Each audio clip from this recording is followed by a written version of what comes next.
नमस्कार दोस्तों, मैं हेमंत और आपका स्वागत करता हूँ SDR टीचिंग के मेरे इस चैनल में। तो आज हम बात करेंगे कि कॉलेज लेक्चरर का जो सिलेक्शन का जो प्रोसेस होता है वो कैसे होता है और क्या होता है, इसके बारे में हम जानेंगे इस वीडियो के माध्यम से। इससे पहले जो मैंने वीडियो बनाया था उसके द्वारा आपको NTA के बारे में, NTA नेट के बारे में थोड़ी बहुत जानकारी मिली थी। इसके अलावा MHRD, UGC, JRF आदि के बारे में थोड़ी बहुत इन्फॉर्मेशन आपको दी थी। तो इस वीडियो को बनाने के पीछे मेरा उद्देश्य ये है कि हम नेट एग्ज़ाम को जानें। इससे पहले हम ये जानें कि कॉलेज लेक्चरर कैसे बना जाता है और क्या उसका प्रोसेस होता है और किन किन संस्थाओं द्वारा कॉलेज लेक्चरर की वैकेंसियाँ निकाली जाती है। तो आइए हम इसे जानते हैं इस वीडियो को के माध्यम से। तो सबसे पहले अगर बात करें हम कॉलेज लेक्चरर के सिलेक्शन के बारे में या जो भी वैकेंसीज आती है कॉलेज लेक्चरर की, तो वो आती है 3 प्रकार से आती है। पहली होती है सेंटर, दूसरी होती है स्टेट और तीसरी होती है बोर्ड के माध्यम से। तो जो सबसे पहले आती है हम उसके बारे में जानते हैं। तो सेंट्रल यूनिवर्सिटी सेंट्रल यूनिवर्सिटी तो सेंट्रल यूनिवर्सिटी में जो वैकेंसी निकलती है उसमें 2 प्रकार की वैकेंसी निकलती है। पहली वैकेंसी जो परमानेंट बेस पे होती है, नहीं परमानेंट होती है, रेगुलर होती है, मतलब गवर्नमेंट जिसे हम कह सकते हैं। दूसरी वैकेंसी होती है वो होती है संविदा के बेस पे या एड हॉक बेस पे। तो ये दूसरी प्रकार की वैकेंसी होती है।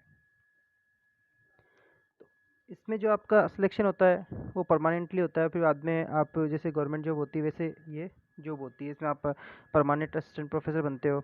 और एड हॉक बेस पे आप जो असिस्टेंट प्रोफेसर बनते हो तो वो सिर्फ 4 महीने के लिए या 6 महीने के लिए आपको हायर करते हैं और उसके बाद आपकी फिर से रिजॉइनिंग होती है।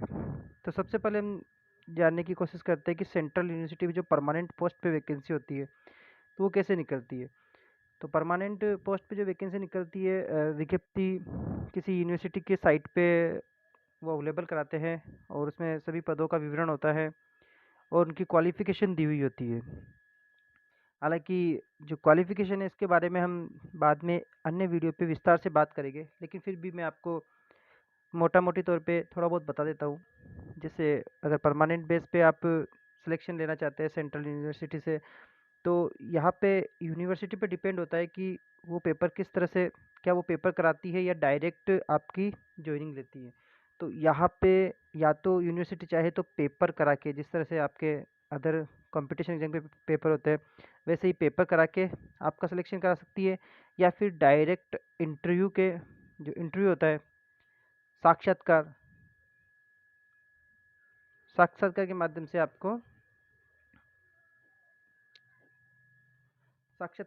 आपको जॉब देती है।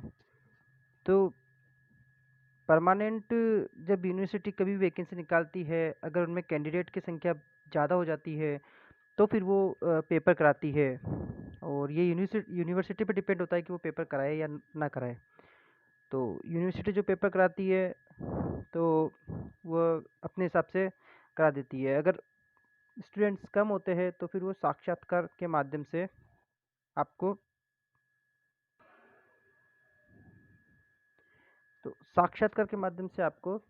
ज्वाइनिंग दी जाती है।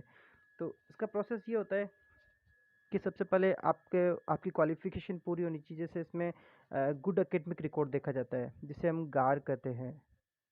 गार यानी होता है गुड एकेडमिक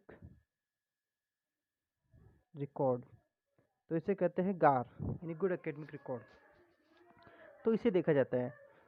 इसके बारे में हम बाद में और भी चर्चा करेंगे सही से अन्य वीडियो पे, लेकिन फिर भी मैं आपको बताता हूँ। इसमें आपके BA के जो मार्क्स होते हैं, MA के मार्क्स होते हैं और नेट के जो मार्क्स होते हैं, सेट के मार्क्स होते हैं, PhD के जो मार्क्स होते हैं और आपने जो रिसर्च पेपर पब्लिश कराया हो,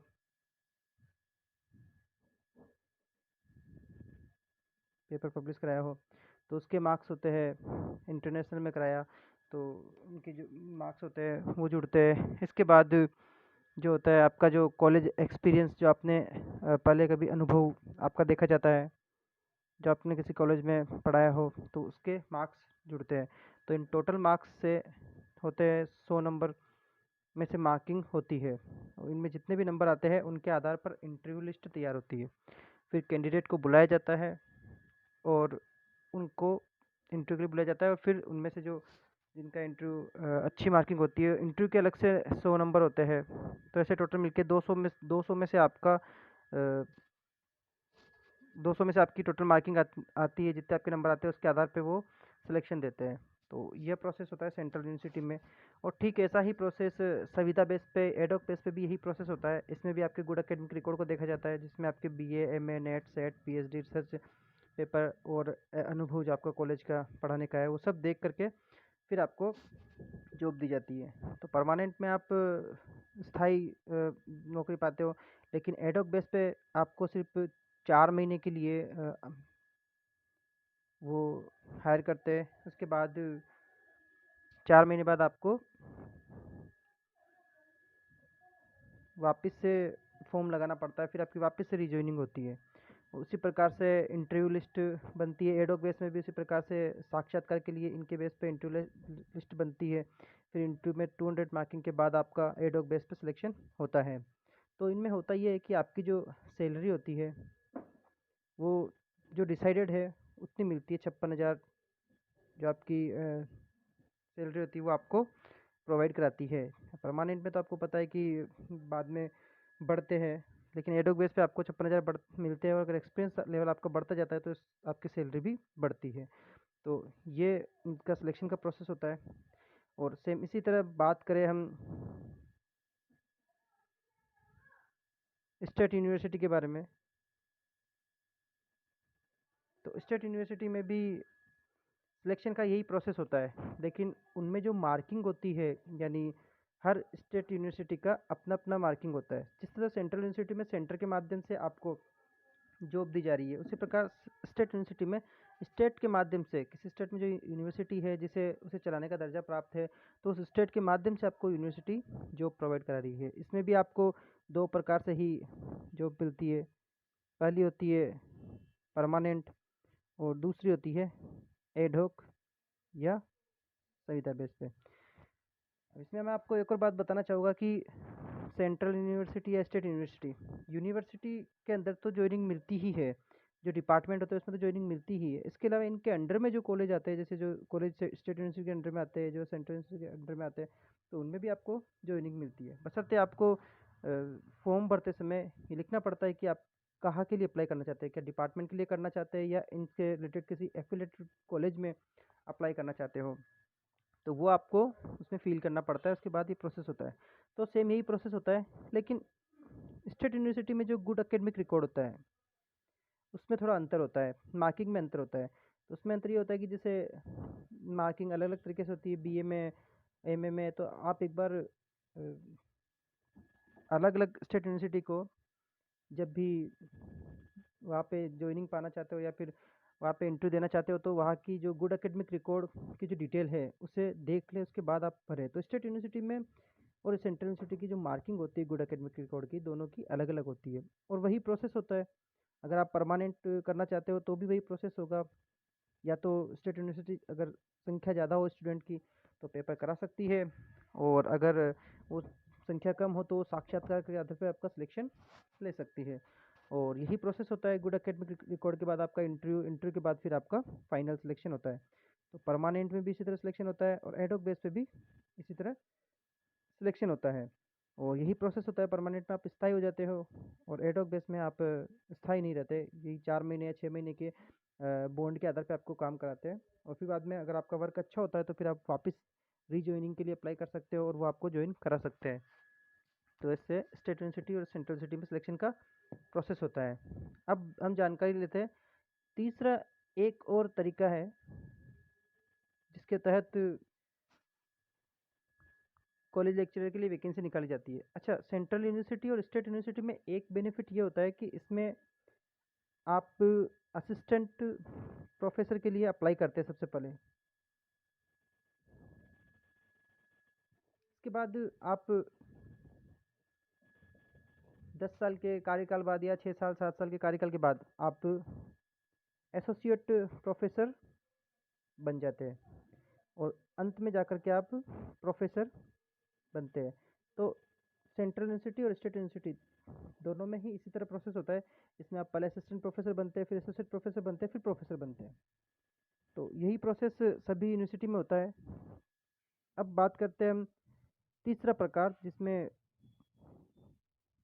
किसी बोर्ड द्वारा, यानी जैसे आरपीएससी बोर्ड हो गया या यूपीपीएससी बोर्ड हो गया या फिर एचपीपीएससी बोर्ड हो गया, तो इनके माध्यम से जो वैकेंसी कराई जाती है, यानी हिमाचल प्रदेश जो बोर्ड है या फिर राजस्थान बोर्ड है या फिर यूपीसी उत्तर प्रदेश से बोर्ड है, तो इनके द्वारा जो अलग से वैकेंसी निकाली जाती है। तो इनका प्रोसेस ये होता है कि जिस तरह आपकी अदर कंपटीशन एग्जाम की वैकेंसी निकलती है वैसे ही निकलती है। इसमें आपको सूचना जो मिलेगी वो गवर्नमेंट द्वारा दी जाती है और वही पद पद की संख्या निश्चित होती है।